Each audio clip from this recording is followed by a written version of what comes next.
শাহরু রমাদান আল্লাযী উনজিলা ফীহিল কুরআন। সুবহানাল্লাহ। রমাদান কোন মাস? যে মাসে তুমি তাকওয়া অবলম্বন করবে, এই জন্য এই মাসকে রোজাকে ফরজ করা হয়েছে। এটা সেই মাস যেই মাসে আল্লাহ পাক কোরআন নাজিল করেছেন বলে সুবহানাল্লাহ। তাহলে তাকওয়া অর্জিত হবে কোন কিতাবের মাধ্যমে? বুঝতে পারলাম? যেই কিতাব আল্লাহ পাক রমাদানে নাজিল করেছেন, সেই কিতাব ছাড়া অন্য কোন উৎস আছে যেখান থেকে আমি তাকওয়া অর্জন করতে পারবো? আছে? নাই। তার মানে আমাদেরকে রমাদান মাসে এই কোরআনের হকটা আদায় করতে হবে। রাজি আছে কিনা? আল্লাহ পাক বলেন না, ইন্না আনজালনাহু ফি লাইলাতুল কদরি, আমি কদরের রাতে আমি, আল্লাহ পাক বলছেন এই মাসে কি নাজিল করেছি? ইন্না আনজালনাহু ফি লাইলাতুল কদরি। কোন রাতে কোরআন নাজিল হয়েছে? লাইলাতুল কদর। লাইলাতুল কদর কোন মাসে? রমাদান মাসে। প্রথম দশকে না শেষ দশকে না মাঝখানে? শেষ দশকের কয় তারিখে? বেজর রাতে। এটা ভালো উত্তর। কোন রাতে? বেজর। হয় 21, না হলে 23, না হলে 27, না হলে 25, না হলে 29, কোন একটা তো হবেই হবে ইনশাআল্লাহ। আল্লাহ পাক আমাদেরকে বেশি বেশি লাইলাতুল কদর পড়ার তৌফিক দান করেন এবং আমাদের যৌবনে আল্লাহ পাক বেশি বেশি রমাদান দান করেন। যৌবনে আমাদের শক্তি বেশি থাকে, তাই না? বার্ধক্যে গেলে তো অনেক সময় চাইলেও অনেকে রাখতে পারেন না। যৌবনটা আল্লাহ পাক যেন আমাদের বরকতময় করেন এবং যৌবনে বেশি বেশি আল্লাহ পাক রমাদান এবং লাইলাতুল কদর নসিব করেন। আমিন। তো এখন লাইলাতুল কদর যেহেতু রমাদানে, তাহলে কোরআন নাজিল হয়েছে কোন মাসে? রমজান মাসে। তো রমাদান মাস তাকওয়া অবলম্বন করতে বলা হচ্ছে, তাহলে কোন কিতাব দিয়ে তাকওয়া অবলম্বন করব? ব্যাস হয়ে গেল। এখন রমাদান মাসে কোরআনের 6টা হক আদায় করলে তাকওয়া অর্জন হবে। কয়টা হক? মুখস্থ করেন আমার সাথে। 1 নাম্বার, 100% মুসলমানকে কোরআন তেলাওয়াত করতে হবে। রাজি আছেন কিনা? তেলাওয়াত না পারলে শিখতে হবে। তেলাওয়াত না পারলে এটা নিজের উপর ফরজ মনে করে শিখতে হবে। নফল মনে করে শিখবেন না, ফরজ মনে করে শিখবেন। 2 নাম্বার, কোরআনের অর্থ জানতে হবে। কি করতে হবে? 3 নাম্বার, কোরআনের সমস্ত আদেশ মানতে হবে। কি করতে হবে? 4 নাম্বার, এর সমস্ত নিষেধ ছাড়তে হবে। কি করতে হবে? 5 নাম্বার, এর দাওয়াত মানুষের ঘরে ঘরে পৌঁছাতে হবে। ঠিক আছে? আর 6 নাম্বার, এই কিতাবের যে বিধানগুলা সেগুলো আমরা পর্যায়ক্রমে ব্যক্তি, পরিবার, সমাজ, রাষ্ট্র, বিশ্বে বাস্তবায়ন করবো। 6টা হক কি কি বলেন আমার সাথে? আবার বলেন। 1 নাম্বার, বিশুদ্ধ তিলাওয়াত। 2 নাম্বার, অর্থ অনুধাবন। 3 নাম্বার, বলেন, আদেশ আছে না কোরআনে? অনেক আদেশ মানা। 4 নাম্বার, নিষেধ ছাড়া। 5 নাম্বার, এর দাওয়াত মানুষের কাছে। এই দায়িত্ব কি আমার একার না আপনার একার না সবার? আর 6 নাম্বার হচ্ছে এর বিধানগুলা পর্যায়ক্রমে বাস্তবায়ন করা। এই 6টা হক আদায় করার সর্বোত্তম মাস কোনটা? তাহলে কি অর্জন করতে পারবো? তাকওয়া ইনশাআল্লাহ। আল্লাহ পাক আমাদেরকে তৌফিক দান করেন। এটা হলো 2 নাম্বার কাজ। 3 নাম্বার, আবার পরের আয়াতে দেখবেন, দেখেন কিভাবে আল্লাহ পাক মিলিয়ে দিয়েছেন। পরের আয়াতে কি আপনি দেখবেন আল্লাহ পাক বলছেন, ওয়া ইযা সাআলাকা ইবাদি আন্নী ফাইন্নী করিব। আমার বান্দারা হে নবী যদি তোমাকে জিজ্ঞাসা করে আমার সম্পর্কে, তাদেরকে জানিয়ে দিও যে আমি কাছে আছি। সুবহান। কোথায় আছি? খুবই কাছে। উজিবু দাওয়াতাদ দাঈ ইযা দাআন। যখন দোয়াকারী দোয়া করে আমি তার দোয়া শুনি। কে শোনে? কবরে শয়িত মানুষ শুনে? হ্যাঁ? ওই মাজারে গিয়ে শুনে? অমুক বাবা আর তমুক বাবা শুনে? কে শুনে? ইন্নী করিব উজিবু দাওয়াতাদ দাঈ ইযা দাআন ফালইস্তাজিবু লি ওয়াল ইউমিনু বি লাআল্লাহুম ইয়ারশুদুন। ঠিক আছে না? একটা অতএব আমি যেহেতু বান্দার দোয়া শুনি, তারাও যেন আমার ডাকে সাড়া দেয়। আল্লাহর ডাক মানে কি? হাইয়া আলাস সালাহ। এটা আল্লাহর ডাক না? যাকাত ফরজের ডাক, যাকাত দিবে। আল্লাহ পাক আহ্বান করছেন না? রমাদান মাস এসেছে, রোজা রাখো। কার আহ্বান এগুলো? আমি যখন ডাকবো সেও যেন আমার ডাকে সাড়া দেয়। আর ওয়াল ইউমিনু বি, এবং আমার প্রতি ঈমান রাখে। এতে করে তারা সুপথ প্রাপ্ত হবে ইনশাআল্লাহ। তাহলে রোজা রেখে আমরা কি করব? আমরা বেশি বেশি আল্লাহর কাছে দোয়া করব। 3টা কাজ তো পেয়ে গেলাম।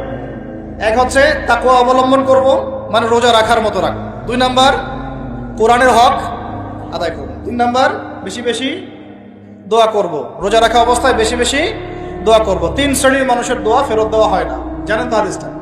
এক শ্রেণী হচ্ছে রোজাদার, আরেক শ্রেণী হচ্ছে মুসাফির, আরেক শ্রেণী ওই যে মাজলুমের দোয়া, এটা বিফলে যায় না। আরো এক শ্রেণী আছেন অন্য হাদিসে, পিতা মাতার দোয়া সন্তানদের জন্য, এটা আল্লাহ পাক ফেরত দেন।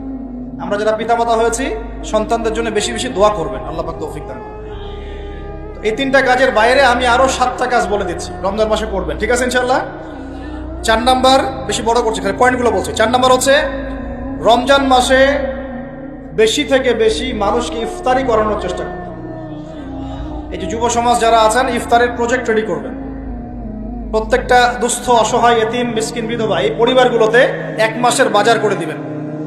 পারা যাবে ইনশাআল্লাহ। যত কালো টাকা উঠাইছে সব, ওগুলো টেনে টেনে বের করবেন সব, বুঝছেন? বাংলাদেশে এমন বহু মানুষ পড়ে আছে যাদের একজনের জাকাতের টাকা দিয়ে একটা গ্রামের মানুষকে খাওয়ানো যায়। ওগুলো উসুল করবেন চাপ দিয়ে দিয়ে। কটা বললাম?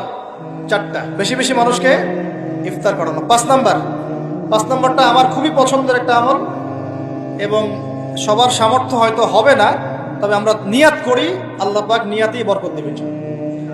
রমজান মাসে বাইতুল্লাহ জিয়ারত, রমজান মাসে বাইতুল্লাহ জিয়ারত, যাদের সামর্থ্য আছে আল্লাহ পাক যেন তৌফিক দান করেন।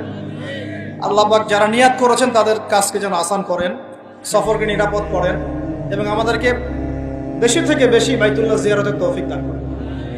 যারা নিয়াত করেছি জীবনে অন্তত একটা বার হলেও আল্লাহ পাক যেন তাদেরকে হজ করার তৌফিক দান করেন। বাইতুল্লাহ জিয়ারতে অনেক অনেক ব্যাপার আছে রমজান মাসে। ওখানে আপনার একটা পরিবেশ থাকে, একটা জান্নাতি পরিবেশ, ইবাদতের মৌসুম থাকে। হ্যাঁ, রোজা রাখা, নবী সাল্লাল্লাহু আলাইহি ওয়াসাল্লামের রওজা জিয়ারত, বাইতুল্লাহ তাওয়াফ, ঠিক আছে, ইসলামের ইতিহাসের জায়গাগুলো ঘুরে দেখা, তারাবি, মানে একটা অন্যরকম আমেজ সেখানে বিরাজ করে। আল্লাহ রাব্বুল আলামিন আমাদেরকে রমাদান মাসে বেশি থেকে বেশি বাইতুল্লাহ জিয়ারতের তৌফিক দান করেন, আমিন ইয়া রাব্বাল আলামিন। 5 নাম্বার, এটা সবার হয়তো তাকদিরে নসিব নাও হতে পারে, তবে নিয়াত করে রাখেন, আল্লাহ পাক কোনো না কোনো দিন তৌফিক দিবেন ইনশাআল্লাহ। 6 নাম্বার, রমজান মাসে আমরা আমাদের ফরজ আমলগুলো কোনো অবস্থায় ছাড়বো না ইনশাআল্লাহ। স্পেশালি আমি এখানে একটা ফরজের নাম উল্লেখ করছি, সেটা হলো যাকাত। সালাতের কথা আমি না বলে যাকাত বললাম কেন? কারণ নামাজ আপনারা সবাই পড়েন রমজান মাসে, কিন্তু যাকাত বেশিরভাগ মানুষ দেয় না। যাকাত ইসলামী অর্থনীতির মূল ভিত্তি। যাকাত ছাড়া ইসলামী অর্থনীতি সচল থাকবে না। এই কাজটার ত্রুটির কারণে আমাদের এই অর্থনৈতিক স্যাংশন বা সমস্যাগুলো, ইনফ্লেশনগুলো হয়ে যায়। আল্লাহ পাক আমাদের অর্থনীতিবিদদেরকে ইসলামী অর্থনীতি বোঝার তৌফিক দান করেন। এই অর্থনীতি ওমরের যুগে ছিল, ওসমানের যুগে ছিল, আলীর যুগে ছিল, আবু বকর তার যুগে ছিল রাদিয়াল্লাহু আনহুম আজমাইন, আল্লাহর নবীর যুগে ছিল। তখন গরিব মানুষ এইভাবে ছেচেও একটা খুঁজে পাওয়া যাইতো না, একটা গরিব মানুষ। আর এখন কি অবস্থা তো দেখতেই পারতেছেন। আল্লাহ রাব্বুল আলামিন আমাদের সবাইকে রমাদান মাসে যাকাতগুলো দেওয়ার তৌফিক দান করেন। 7 নাম্বার হচ্ছে রমাদান মাসে এমনিতেই বেশি থেকে বেশি নফল দান সদকা করবেন ইনশাআল্লাহ। আল্লাহ পাক বেশি বেশি নফল দান সদকা করার তৌফিক দান করেন। 8 নাম্বার, রমাদান মাসে ফরজের সাথে সুন্নত আর নফলে অনেক বেশি পাবন হওয়ার চেষ্টা করবেন। খাস করে রমাদান মাসে কিয়ামুল লাইল এবং তারাবির কোনোভাবে যেন ছুটে না যায়। অনেকে মনে করে যে তারাবি পড়লে রাত্রে আবার ওঠা যাবে কি যাবে না, যাবে। তারাবির নামাজ আপনি প্রথম রাত্রে পড়লে শেষ রাত্রে আবার নামাজ পড়তে পারবেন ইনশাআল্লাহ, কোনো সমস্যা নেই, বরং ওটা আরো ভালো। ওই সময় আল্লাহ রাব্বুল আলামিন আহ্বান করতে থাকেন, কে আছো চাইবা আমার কাছে আমি দিব, কে আছো আমাকে ডাকবা আমি ডাকে সাড়া দিব, কে আছো আমার কাছে ইস্তেগফার করবো আমি ক্ষমা করব। প্রথম রাত্রেও তারাবি পড়বেন ইনশাআল্লাহ, শেষ রাত্রেও চেষ্টা করবেন অন্তত 2-4-6 রাকাত হলো নামাজ পড়া। আল্লাহ পাক তৌফিক দান করেন। তো তারাবি নিয়ে অনেক কথা এখানে শোনা যাবে ডানে বামে। আর আমাদের তো ইস্যু পাগল জাতি, মাশাআল্লাহ। আমরা কি পাগল জাতি? ইস্যু পাগল। ওই ফিলিস্তিন ইস্যু এখন নাই, শেষ। তারপরে যে ট্রান্সজেন্ডার গন কেস শেষ। তারপরে শরীফা ঠান্ডা, শিক্ষানীতি ঠান্ডা। এখন ওই যে অনলাইনে ঢুকলেই দেখতেছেন ওই চলতেছেন। হ্যাঁ, 8 টাকা 20 টাকাতে আসবে সামনে, এখনো লঞ্চ করেনি ওরা। কিছু শোনেন, এগুলো বাস্তব অভিজ্ঞতার আলোকে বলছি। কিছু মানুষকে আমাদের সমাজে ছেড়ে দেওয়া হয়েছে যাতে এরা মুসলমানদেরকে আপোষের গন্ডগোলের মধ্যে ব্যস্ত রাখে। ছেড়ে দেওয়া হয়েছে, এরা পেইড, এদেরকে পেট্রোনাইজ করা হয়, এদের এজেন্ডাই এটা। এরা আপনাকে আমাকে লাগাই দিবে, আমাদেরকে মূল ওই শেকড় থেকে সরাই দিবে, দিয়ে ডালপালায় ব্যস্ত করে রাখবে। এবং এইগুলোতে পিছনে কাজ করতেছে কিছু দাড়ি টুপিওয়ালা মানুষ, কিছু দাড়ি টুপিওয়ালা মানুষেরও এভাবে ওদেরকে কিনে ফেলা হয়েছে যে তোমাদের কাজই হচ্ছে মুসলমানদের মাঝখানে খালি লাগাই দিবা। দেখেন, একটা অন্যতম মানে মেজর একটা ইস্যু কাদিয়ানি ইস্যু, একদম চুপ, কোনো কথা নাই। একটা মেজর একটা ইস্যু হচ্ছে ইসাই মুসলিম ইস্যু, সারা বাংলাদেশে ইসাই মুসলিম বানাচ্ছে মানুষকে, একদম চুপ, কোনো কথা নাই। একটা মেজর একটা ইস্যু ফিলিস্তিন ইস্যু, একেবারে মুখে কুলুপ, কোনো কথা নাই। একটা মেজর একটা ইস্যু ট্রান্সজেন্ডার এবং সমকামিতা, এবং এই যে একটা কি বলবো বিতর্কিত শিক্ষানীতি, একদম চুপ, কোনো কথা নাই, কোনো কথা নাই, চুপ। সুদভিত্তিক অর্থনৈতিক সিস্টেম, একদম গোড়ার একটা সমস্যা, একটা কথা নাই। পুরো ভূরাজনৈতিক প্রেক্ষাপটে মুসলমানদের আজকে মেরে কেটে কচু কাটা করে ফেলছে, একদম চুপ, কোনো কথা নাই। পরে থাকবে আমিন জোরে আর আমার আসতে, তুই হাত কোথায় বাদস, নিচে না উপরে, রফলিদেন করস না করস না, পায়ে পা লাগাস না লাগাস না। তো ওই জন্য আমাদের একজন বরেণ্য আলেম আছেন, তরুণ ভাই আমাদের, মাশাআল্লাহ, আমরা দোয়া করি আল্লাহ পাক ভাইয়ের নেখায়াত আল্লাহ পাক বরকত দান করেন, লম্বা নেখায়াত দারাজ করেন, সুস্থ রাখেন। ও ভাই বলছে, ভাই আমি তো, এরা তো তর্ক করে আমিন জোরে জোরে বলবো না আসতে বলবো, আমি তো বলি আমি আমিন বলিই না।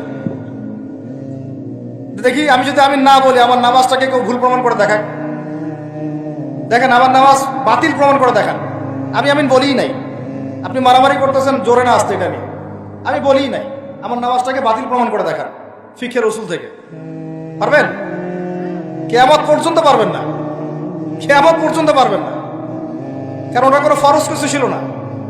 নামাজ হয়ে গেছে, আমার নামাজ কি হয়েছে, হয়ে গেছে। একজন বলতেছে যে কি, হ্যাঁ চুপে না আসতে, একটা কি হাত বাঁধাবাঁধি, হ্যাঁ নামের উপরে নিচে ইত্যাদি ইত্যাদি। তো ভাই আমি বাঁধি নাই, হাত কি করি নাই, আমার নামাজ ভুল প্রমাণ করে দেখান, বসেন আমার সাথে দেখি, হাত বাঁধি নাই, আমার নামাজ হয় নাই, প্রমাণ করে দেখান। তাহলে আপনাদেরকে বুঝাইতে চাচ্ছি যে মূল যে বড় বড় ইস্যুসগুলো আছে, আমাদের শেকড়ের সমস্যা, এইগুলো থেকে দৃষ্টিভঙ্গি সরাই দিয়ে সারাদিন এমন কিছু বিষয় নিয়ে আমাদেরকে ব্যস্ত করে রাখা হয়েছে, যার ফলে আমরা আমাদের মূল গন্তব্য থেকে সরে গেছি। আরো 100 বছর এভাবে চলতে থাকেন তাহলে নাকি ভাই, আরো 10-20 বছর এভাবেই যাক নাকি? চোখ খুলেন ভাই, চোখ খুলেন, চোখ খুলেন, কলবের চোখটা খুলেন, মূল জায়গায় আসেন। মূল জায়গা হচ্ছে আমাদের তাওহীদ, মূল জায়গা আমাদের সুন্নাহ, মূল জায়গা আমাদের নবীর দ্বীনের ইকামত, মূল জায়গা আমাদের নবীর দ্বীনের দাওয়াত এবং এটা প্রতিষ্ঠার জিহাদ।